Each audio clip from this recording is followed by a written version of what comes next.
Assalamu Walaikum. Hello friends, how are you? In this video I am going to show you how to add an image watermark in Excel on every page. Let's get started.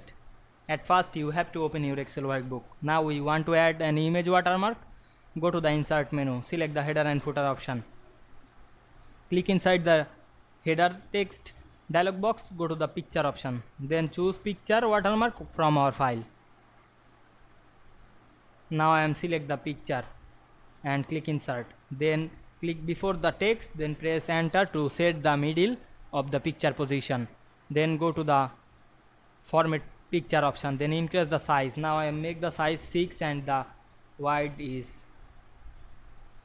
Then go to the picture format option, click the color drop down menu, make this wash out, click OK, then click outside. Now we can see here the picture watermark. Now I am change the position again, click before the text and change the position. Then go to the view menu, select this normal option, then go to the home menu and go to the file menu, select the print option and check the preview.